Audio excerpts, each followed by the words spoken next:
Muy buenas tardes, jóvenes estudiantes de este proyecto Vamos para la Universidad. Esta es la sesión de clase número 16 y esta es la semana número 16 y la sesión número 31.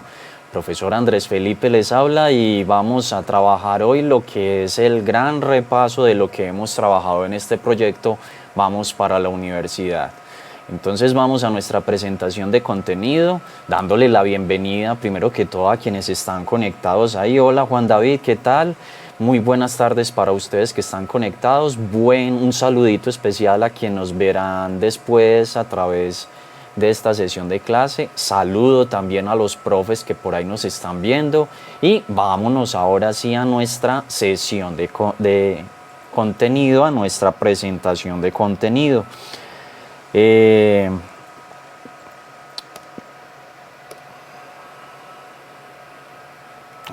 Disculpen un momento. Vamos con... ya, muy bien.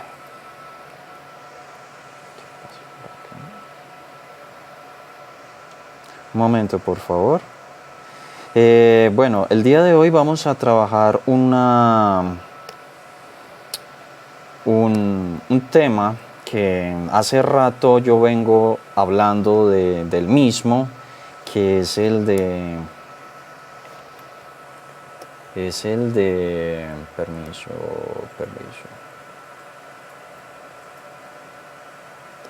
Ve, qué pena. Acá no me abre la presentación.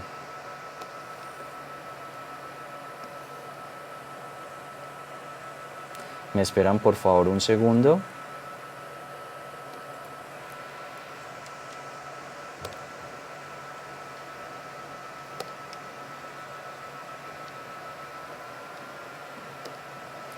No me abre la presentación. Ya me abrió. Voy a activo. Había parado la grabación, vuelvo y la activo. Ya me abrió.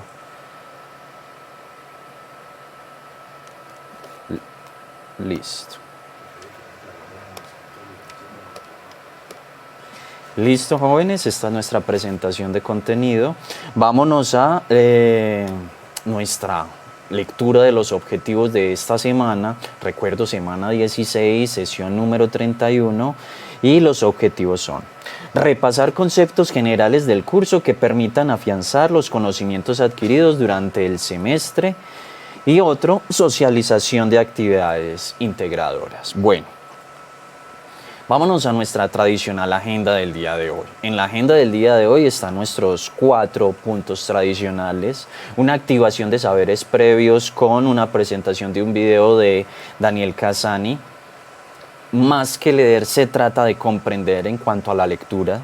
Luego vamos a nuestra presentación de contenidos, que vamos a hablar de las diferentes temáticas que hemos visto a través de estas sesiones de clase, y cerraremos con una socialización a través de lo que son las actividades integradoras. Bueno, vamos con nuestros saberes previos. Antes me gusta hacer una preguntita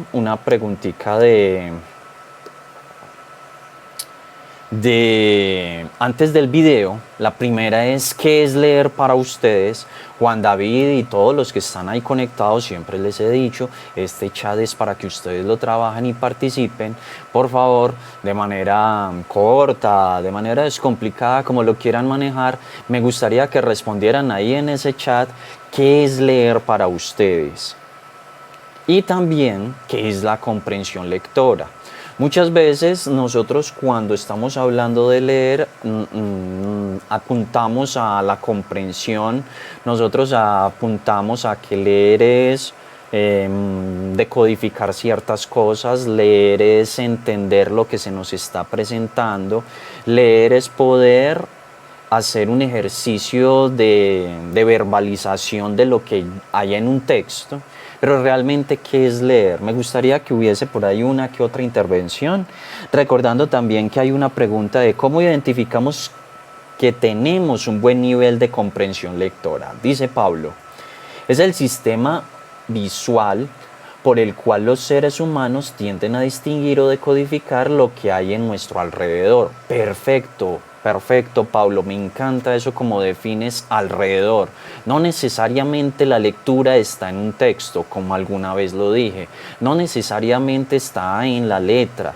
Recuerden que cuando nosotros leemos, también dice Juan David, leer es cuando tus ojos pueden ver o imaginar el libro que cogiste. Bueno, un poco ya más limitado a lo que es el libro.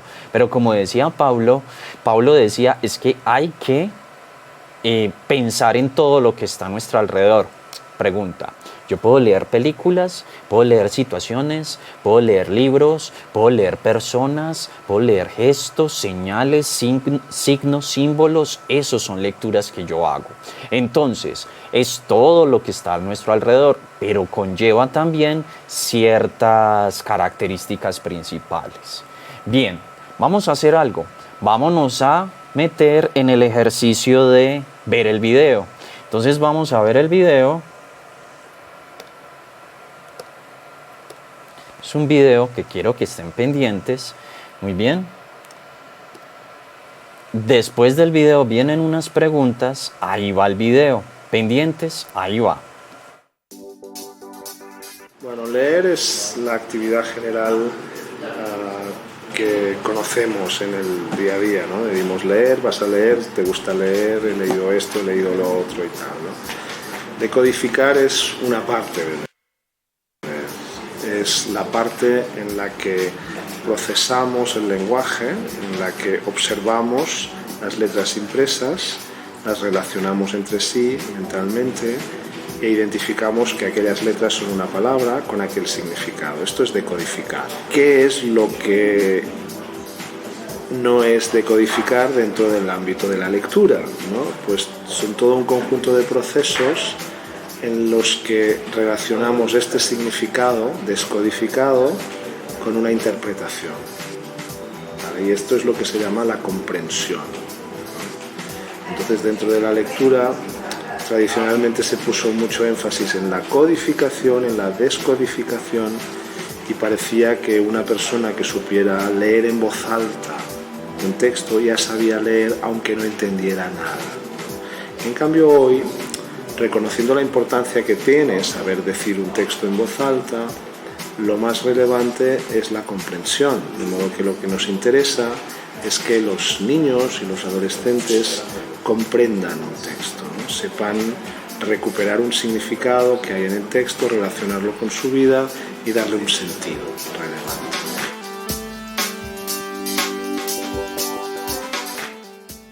Pero también es importante los temas y los contextos, o sea, temas que sean de interés de los alumnos, ¿no? Y muchas veces aquí viene el problema porque los textos que se utilizan en la escuela suelen ser textos muy escolares, académicos. Entonces aquí es interesante que el maestro sepa pues, conectar estos textos con los intereses del alumno, que pueda trabajar con los textos de la comunidad, a veces por ejemplo con periódicos gratuitos de los que se reparten en la escuela, con carteles, con, no sé, materiales fotocopiados que puedan tratar de temas que sean de interés del niño, la música, las películas, el deporte, ¿no? Para mostrarle cómo la lectura le permite aprender cosas que son de interés para él.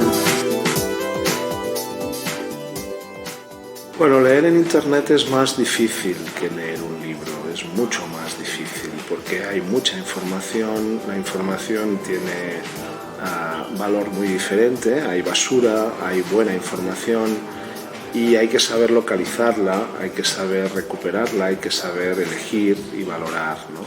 Entonces, a partir de aquí un trabajo muy importante es enseñar a leer críticamente en Internet, es enseñar a buscar la información, a navegar, a utilizar los motores de búsqueda, luego enseñar a evaluar la información, enseñar si realmente lo que has encontrado tiene calidad o no te interesa o no, y si no, pues buscar nuevamente, ¿no? Entonces, a partir de aquí es muy relevante hacer actividades, por ejemplo, de lectura comparativa entre distintas fuentes, hacer ejercicios de búsqueda en clase de información.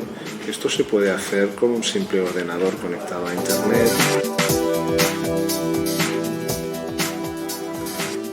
Bueno, a ver, aprender a escribir es un objetivo fundamental de la escuela. O sea, no puede haber un ciudadano que sea capaz de vivir plenamente en la comunidad si no sabe escribir. No creo que haya respuestas mágicas ni fórmulas maravillosas para aprender a escribir. Es una cuestión de trabajo.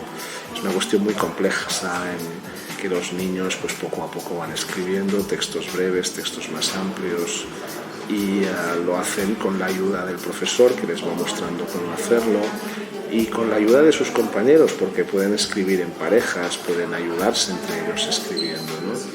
Entonces puedes empezar de muy pequeños, pues compartiendo lo que les interesa, creando un libro de vida, creando pues un libro del curso, creando pues no sé, un perfil compartido, un perfil en la red, un blog, y desarrollando sus ideas, lo que les gusta comer, los lugares donde han estado, sus amigos, sus temas, empezar a escribir el mundo, ¿no? Nos encontramos en un momento de grandes cambios en la educación, ¿no? Donde la llegada de Internet, donde el reconocimiento de la diversidad cultural y de la riqueza lingüística de las distintas comunidades pues ha abierto una comunidad mucho más democrática, una comunidad cargada de futuro, ¿no? De esperanza, de vivir en un mundo mucho mejor, mucho más equitativo, con más posibilidades para todos, ¿no? Y entonces yo creo que, bueno, pese a las dificultades, pues la educación puede ser un gran instrumento para eso, ¿no? Bueno, dejamos hasta ahí este fragmento de entrevista que se le hace a el gran escritor de la teoría sobre la lectura y sobre la escritura, que es Daniel Cassani. Vamos otra vez a nuestra presentación de contenido. Daniel Cassani ha sido uno de los más estudiosos en el campo de la lectura y de la escritura. Y bueno, acá en esta entrevista que se le hacía presenta unos conceptos, unas apreciaciones que vamos a analizar. ¿Cuál es el tema del video? Pues fácilmente de identificar, el tema del video va a venir a ser la lectura. La lectura, ¿en qué consiste la lectura? ¿Cuáles son los requisitos para la comprensión lectora también? Dice cuál es la diferencia entre lectura tradicional y la comprensión de lectura que se promueve en la actualidad. Recuerden que en la actualidad se está promoviendo una lectura crítica, una lectura en donde nosotros los lectores tengamos un sentido de intervención a través de lo que estamos leyendo. No es solo simple y llanamente decodificar el texto y adquirir una información. Nosotros como lectores también tenemos que estar pendientes de nuestra propia intervención. ¿Eso qué quiere decir? Volvernos críticos ante lo que estamos leyendo. Hay unas preguntas que se hacen en torno a la comprensión lectora, y también nosotros como lectores debemos de tener nuestro perfil crítico ante cualquier texto que estemos haciendo lectura. Porque es importante el contexto para una buena comprensión de lo leído. En sesiones pasadas, y ya vamos a hablar de eso enseguida en el contenido, en sesiones pasadas hemos hablado mucho de la importancia de no tomar las cosas de manera literal, sino de tomarlas en el contexto. Es decir, yo debo estar pendiente de la región, del lugar de donde se utiliza un discurso, del público también, del lenguaje que se utiliza y del conocimiento también que conlleva el discurso, ¿cierto? Debo estar pendiente de esas situaciones. Ahora, ¿por qué es importante el contexto? Porque aprendo de él, enseño en él, y también porque me ayuda tanto a mí como lector de discurso como a quien lo produce a tener una buena comprensión. ¿Qué papel juega la escritura en este proceso de comprensión? Es muy interesante esta pregunta, recordando que nosotros como lectores críticos primero debemos hacer en nuestro estado natural, aprender a leer para después aprender a escribir. Entonces un buen lector crítico debe tener primero una buena lectura desde lo literal y de lo inferencial para posteriormente hacer uso de la escritura. En otras palabras, la escritura es uno de los procesos de la lectura, para que lo tengan en cuenta. ¿Cuál es la función de la educación en este proceso? Pues la educación apunta a la defensa de las competencias comunicativas. Nosotros como estudiantes de la lengua, nosotros como personas que nos formamos en la enseñanza de la lengua, debemos estar pensando también en el desarrollo y la potencia de nuestras competencias, de las habilidades comunicativas también. Saber escuchar, saber leer, saber hablar, saber escribir. ¿Listo? Vámonos ahora a nuestra, ahora sí, presentación de contenido. En nuestra presentación de contenido, esta imagen que tienen en este momento en pantalla la tuvimos la primera sesión de clase. Ahí vemos un mapa de este proyecto Vamos para la U, en donde desarrollamos las diferentes temáticas de este proyecto. Comenzamos por los medios, comenzamos también por las competencias y habilidades orales, escritas, lectoras y de escucha, que es lo que veníamos hablando, y en clases posteriores, en la semana pasada, estábamos hablando también de las pruebas Saber 11, es decir, ya el puente, el vínculo con la universidad, que de una vez voy diciendo, nuestra próxima sesión de clase es hablar sobre precisamente eso. El paso a la universidad. En este esquema podemos ver los diferentes temas que hemos trabajado en el proyecto, y debo decir que las hemos cumplido a cabalidad y hemos cumplido con éxito también y buena comprensión y desarrollo de cada una de estas unidades temáticas. Vamos a desglosar cada uno brevemente, corriendo, porque esto es un repaso corto de cómo hemos tratado los diferentes temas de estas sesiones de clase. Las habilidades comunicativas las vimos al comienzo, recuerden, leer, escribir, escuchar y hablar. Ya veníamos hablando de eso. Recuerden que como los niños pequeños nosotros tenemos que aprender a escuchar para poder hablar. Y tenemos que aprender a leer para poder escribir. No pasa al contrario, no puede pasar al contrario. Es por eso que para usted aprender a hablar, primero tiene que aprender a escuchar. Nos dan unos tips, ¿cierto? Y esas son nuestras habilidades comunicativas que nosotros desarrollamos y potenciamos en 11 grados de bachillerato. Para aquellos que están en 10º, para aquellos que están en 11, recuerden, ustedes ven 11 grados de bachillerato, la materia llamada español o lengua castellana, para desarrollar, potenciar las habilidades comunicativas. Entre estas, leer, escuchar, hablar y escribir. Es de recordar que nosotros trabajamos también lo que es el lenguaje, las funciones del lenguaje, los tipos de lenguaje, ¿cierto? Entendiendo el lenguaje como una facultad del ser humano de expresarse, comunicarse con los demás por medio de los signos lingüísticos. Y qué bueno decir que el lenguaje es exclusivamente del ser humano, la construcción de la lengua española, las diferentes lenguas entendidas como un sistema de signos, son producciones únicas y exclusivas de los seres humanos. Por ahí no recuerdo si alguna vez hicimos la distinción o la comparación entre los seres humanos y los loros, que los loros no hablan, los loros no tienen una lengua estructurada, los loros simple y llanamente repiten sonidos. Dentro de los sonidos que repiten los loros están las palabras que nosotros los seres humanos le enseñamos. Pero nosotros en el ejercicio de la razón hacemos práctico este uso del lenguaje.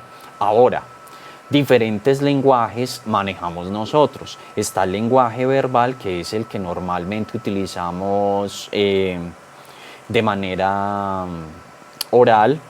Puede ser oral o escrito, es el que leemos o escuchamos, ¿cierto? En los diferentes textos o discursos, en la radio, televisión, etc.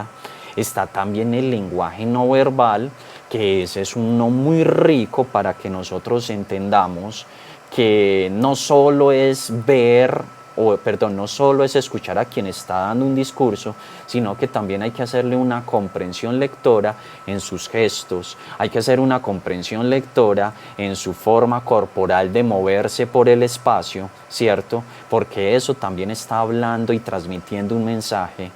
Los gestos, cómo mueve la boca, la nariz, las manos, que son tan importantes en un discurso, son parte de la comprensión. Ahora, cuando estamos hablando del movimiento en el espacio, recuerden que habíamos hablado, si se te acerca mucho significa algo, si se te aleja también significa otra cosa, si se te queda mirando o por el contrario, si evita la mirada, si no quiere hacer contacto físico, esos son signos, esos son lenguajes que se pueden hacer. Tenemos también el lenguaje paraverbal o paralingüístico, ¿cierto? Que es donde venimos a hablar de todos aquellos elementos que van de la mano de un discurso. El volumen de la voz, la entonación, el ritmo, también está el tono, las repeticiones, sonidos, silencios, motivación, ¿cierto? En la forma escrita corresponden a los signos de puntuación o marcadores textuales. Recuerden que yo había dicho que un te amo cambia si yo le pongo signos de admiración, porque cuando yo te digo te amo sin signos de admiración es una información que yo te estoy dando, hey, te amo, pero yo le pongo signos de admiración y cambia totalmente el mensaje y dice ya, pero con motivación, ya con emoción, emotividad, te amo. Y ahora si yo le quito esos signos de admiración y le pongo signos de pregunta, ya es una cuestión totalmente diferente. Te amo. Miren cómo puede cambiar un signo de puntuación, la intención y el significado de una expresión. Existen otros sistemas simbólicos que, para decirles ahí la cuña, es uno de mis temas favoritos, los otros sistemas simbólicos. Ahí vamos con la lectura de signos, símbolos y señales. ¿Qué tipos de texto nos podemos encontrar en los otros sistemas simbólicos? Nos vamos a encontrar con teatro, fotografía, el cine, la música, la danza, otros tipos de textos a los cuales le podemos hacer comprensión lectora.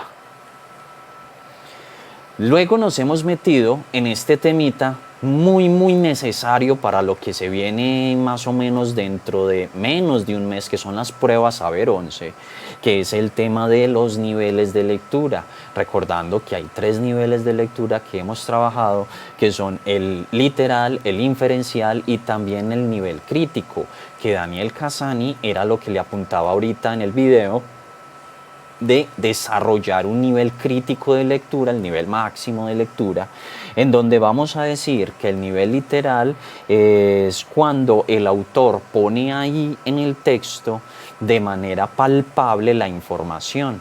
Ahora, nosotros, ya sea en el nivel inferencial o en el nivel crítico de la lectura, nos tenemos que parar también en el nivel literal. Yo, para hacer inferencias, debo estar parado en lo textual que dice un discurso, un texto, ¿cierto? Dice, en el nivel inferencial hay que interpretar lo que el autor quiere comunicar. Y lo que quiere comunicar a veces no lo dice de manera explícita, sino que lo deja entre líneas. Lo deja ahí para que el lector, nosotros los lectores, hagamos el ejercicio de ir sacando poco a poco esa intención comunicativa, ese mensaje oculto. No todo puede ser masticadito. Recuerden que mucha lectura da para que el lector interprete, entienda los diferentes mensajes. Y ya pasamos con el nivel crítico, que, como lo decía ahorita, es la parte activa del lector. Es decir, en donde toca valorar, en donde toca proyectar, juzgar o tomar un punto de vista, tomar una posición frente a una temática determinada. Ahí es donde nosotros llegamos y decimos, no importa lo que se diga, desde que sea desde el nivel literal y desde que sea con argumentos. No podemos inventarnos cosas, no podemos presuponer cosas, pero sí podemos argumentar lo que queramos pensar sobre determinado tema. Y eso lo requiere el nivel crítico. Más adelante se van a encontrar con un nivel crítico intertextual, que ya, bueno, estamos hablando del nivel máximo de la lectura, en donde uno le pide a un lector que no solo no solo interprete, lea, haga una valoración o juzgue el texto o tome punto de vista, sino que haga comparaciones con otros textos, otras teorías, otros autores, nivel crítico intertextual, para que lo tengan en cuenta. Entonces, como lo dije alguna vez, cuando nosotros cogemos un texto tenemos que hacernos varias preguntitas. ¿Qué dice? ¿Cómo lo dice? ¿Y qué me hace decir? Que ahí venimos a resumir en esas 3 preguntitas estos 3 niveles. ¿Qué dice? ¿Cómo lo dice? ¿Y qué me hace decir? Bien, vámonos ahora a algunas preguntitas que se le puede hacer a cada nivel. Nivel literal, cómo dice, cómo lo dice, cuándo lo dice, quién lo dice, etc. Nivel inferencial. Esperan, por favor. Profe, una pregunta, qué pena, esto lo había dicho Juan David hace ratico. Cuando una persona habla rápido, que no le entiendo, ¿eso se debe a qué? Bueno, eso se debe a muchos factores, Juan David. Las personas hablan rápido a veces porque necesitan contar las cosas rápido, porque se les acaba el tiempo o porque están llevados de la emoción, y a veces estamos tan llevados de la emoción que no pensamos en el otro, en el que nos está escuchando, y simple y llanamente damos la información y no la transmitimos correctamente. Pero la idea es que haya un mismo nivel de códigos entre quien escucha y quien habla. En la lectura inferencial podemos hacer varias preguntas. ¿Qué puedo concluir? ¿Cuál es la intención del autor o del texto? ¿En qué se parece a otro texto? ¿Qué puedo deducir del tema o de algún hecho que se esté presentando? Según el texto, ¿qué se entiende por esto? ¿Qué se entiende por lo otro? ¿Cómo se clasifica? Pues un montón de preguntas podemos hacer en el nivel inferencial. Y en la lectura crítica podemos hacerle preguntas al texto como: ¿cuál es mi postura o punto de vista acerca del tema? ¿Qué puedo concluir yo o qué puedo proponer yo sobre el tema? ¿Qué opinas? ¿Qué entiendo por? ¿Qué argumento yo también? ¿Cómo sustentar mi opinión? ¿Por qué ocurren ciertos fenómenos de la temática o de la lectura? ¿Y qué ocurriría? Es decir, la parte propositiva. Bien, vámonos a otro texto que trabajamos, otra temática que trabajamos, que es muy necesaria, que son las unidades del discurso.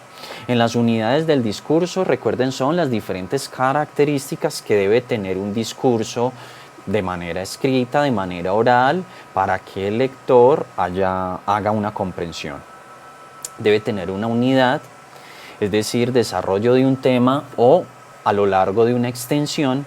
Debe tener una precisión, ¿cierto?, en cuanto al lenguaje, una concisión, no extenderse mucho. A veces cuando hablamos poco nos entienden más y transmitimos buena información. La corrección de las normas lingüísticas, la claridad, es yo utilizar las palabras adecuadas para que el otro me entienda. La originalidad, que habla también de la recursividad de la presentación de las ideas y del mensaje que trato de transmitir. La brevedad, que era lo que decía ahorita de la concisión. La adecuación para determinado público, para determinado lugar, para determinado contexto. La armonía, que es el equilibrio entre lo que dice y la forma en la que lo decimos, ¿cierto? Es el lenguaje proxémico y kinésico. La cohesión y la coherencia, que son unas de las características más importantes de las unidades del discurso. Cohesión en el sentido de que mi idea está conectada con la otra. Coherencia en que todo lo que diga tenga precisamente un sentido en relación con el tema. Hay otro tema fundamental que nosotros vimos, y es precisamente el de los modos del discurso, de también los tipos de texto. En los modos de discurso nos encontramos 4 básicamente: el descriptivo, el narrativo, el expositivo y el argumentativo. Y dentro de cada uno de ellos hay diferentes tipos de texto. Como por ejemplo dentro del descriptivo encontramos la canción, el poema, el texto periodístico, el texto publicitario. Ojo con esto, texto publicitario a veces no es tan expositivo, sino a veces más bien descriptivo, y los diferentes catálogos de producción. Dentro de los diferentes textos narrativos nos vamos a encontrar con la biografía, la crónica, reportaje, leyenda, fábula y los diferentes géneros literarios, cuento, novela, épica. Bueno, ya hay muchos textos literarios de manera narrativa. En el tema de lo expositivo, la reseña, el informe académico, la conferencia, el manual, el artículo científico, varios de ellos los hemos trabajado aquí en sesiones de clase. El argumentativo, como el ensayo, el artículo periodístico, el debate. Muchos de estos temas hemos visto a través de las diferentes sesiones de clase. Contento estoy de poder haber abarcado toda esta cantidad de temáticas y bueno, espero hayan ustedes disfrutado mucho de todo esto. También tenemos la argumentación discursiva, por ahí la vimos. Había dentro de la argumentación discursiva dos formas de argumentar discursivamente, la oral, la escrita. Habíamos dicho que la oral se podría expresar a través de conversatorios, debates, seminarios, sustentaciones, charlas, ¿cierto? Y que la escrita a través de informes, reseñas, editoriales, artículos de opinión, columnas de opinión, ensayos, trabajos de grado, entre otras que puede haber. Y habíamos dicho que la parte o el propósito de la argumentación discursiva, era convencer, persuadir, cambiar la opinión del otro, ¿cierto? Para eso había que tener en cuenta dos aspectos: los tipos de texto y la estructura de la argumentación. Dentro de esos tipos de texto tenemos los mencionados contraste y oposición, texto del ejemplo, la causa y el efecto, el autor y la consecuencia. Y dentro de la estructura argumentativa teníamos el delimitar el tema, ¿cierto?, el establecer propósito, definir los medios y participantes, plantear la tesis, que plantear la tesis puede ser una pregunta, una idea central, etc. Seleccionar las citas o los referentes externos, diseñar un plan de argumentación y contraargumentación y por último las conclusiones. Bien, vámonos con que también vimos los diferentes tipos de párrafos, vimos tipos de párrafos y cómo los podemos identificar y cómo se pueden hacer los diferentes tipos de párrafos. Los párrafos funcionales de introducción, recuerden, los vimos, que parten con una pregunta, con una analogía, con una cita, con una definición, y que había y trabajamos cada uno de esos tipos de párrafo de introducción, ¿cierto?, en donde se busca tratar de establecer el tema o la metodología en que quien escribe va a venir a trabajar. También teníamos los párrafos de contenido o los párrafos conceptuales, en donde nos encontramos con el de causa y efecto, el de planteamiento, solución de problema, ¿cierto? También hemos trabajado en estos de contenido, habíamos dicho que ahí se esboza mucho lo que es el problema, la tesis, la descripción del fenómeno, lo que es también las ideas principales, ¿cierto? Habíamos dicho un montón de cosas.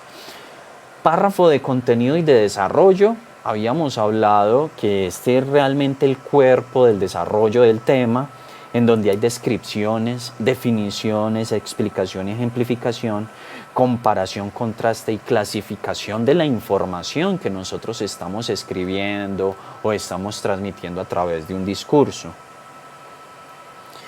Luego tenemos los párrafos funcionales de transición y de conclusión, en donde se establecen unas ideas, en donde al inicio del capítulo podemos dar la claridad de unas ideas que se van a desarrollar, cómo podemos ir desarrollando a través de un párrafo de estos las ideas finales, la conclusión de ideas finales, ¿cierto?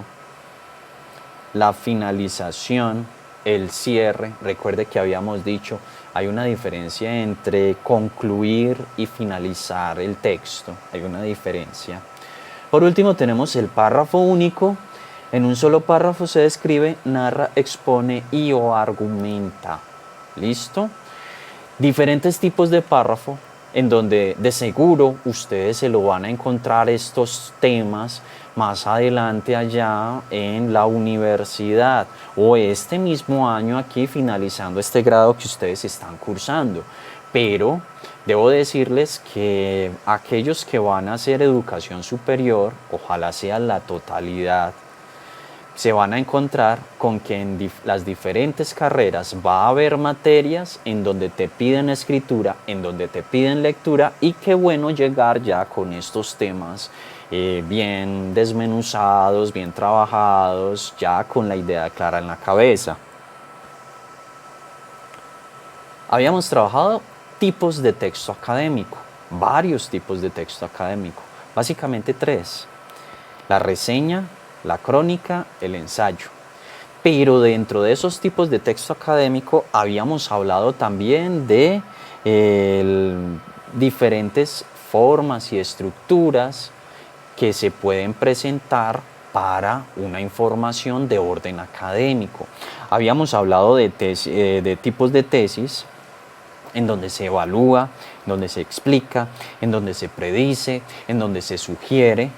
Habíamos hablado de diferentes tipos de informe, el informe escrito, el informe científico, el artículo científico, perdón, que eso lo trabajamos, si no estoy mal, hace 3 semanas o 15 días. El informe científico, el artículo científico. Hubo un receso de vacaciones, trabajamos eso, yo creo que lo trabajamos antes de salir a vacaciones. Y también el debate y la sustentación, que fue un tema en donde trabajamos precisamente la argumentación y hablamos mucho del respeto a la escucha en el tema del debate. Recuerden que nosotros cuando vamos a debatir, primero debemos escuchar las opiniones, las ideas de los demás y ahí sí hacer confrontación de ideas. Debemos concluir. Entre los ejercicios del debate está también la conclusión, es decir, bueno, uno presenta una idea, otro presenta otra, la ponemos a jugar, cada quien presenta sus argumentos y concluimos en algo.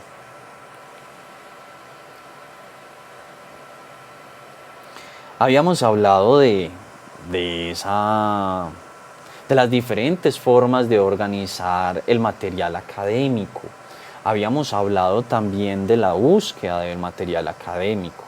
Recuerden que ustedes como jóvenes investigadores de cualquier elemento que se les atraviese por ahí, una investigación para el colegio, una investigación para un proyecto personal, para la universidad que ya pronto comienza, cabe decir que hay unos pasos para todo eso.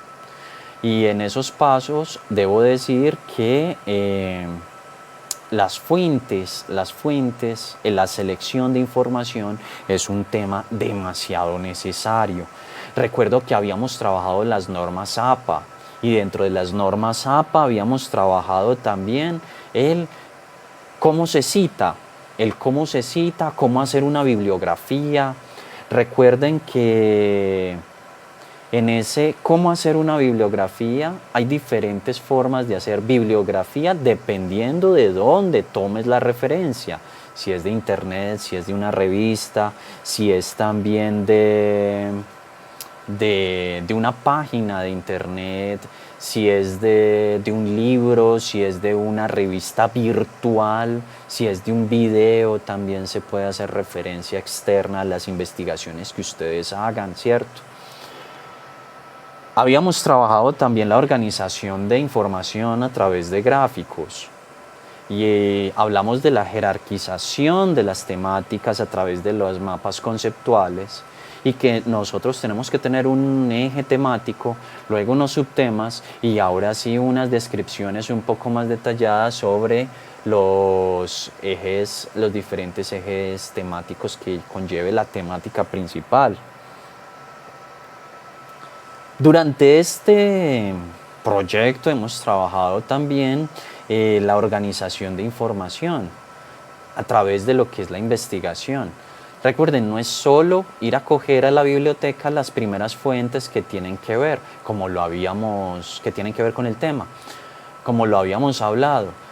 Así encuentres libros, artículos, reseñas, etcétera, material que hable de lo que estás investigando, no todo te va a servir.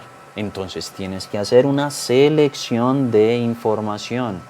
En esa selección de información tiene que haber también unos propósitos por parte tuya y que estén ahí expresados, porque si tú expresas tus propósitos, es decir, lo que realmente quieres con el texto, con la investigación que estás haciendo, es más fácil, es mucho más fácil seleccionar la información. Habíamos hablado de cuadros sinópticos, de cuadro de estadísticas, de diagramas, de líneas del tiempo. Ojo con esto muy interesante, que es demasiado necesario para seleccionar, clasificar y organizar la información que nosotros estemos manejando.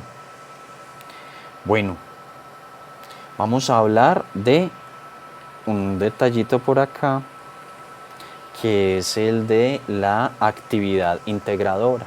Al principio, la actividad integradora se les pidió para que ustedes la fueran desarrollando allá entre sus compañeros con el profesor sobre una investigación que podían hacer y que podían ir recolectando las diferentes herramientas que hemos estado viendo en este Vamos para la Universidad, y podíamos ir relacionando todas estas temáticas con un ejercicio investigativo.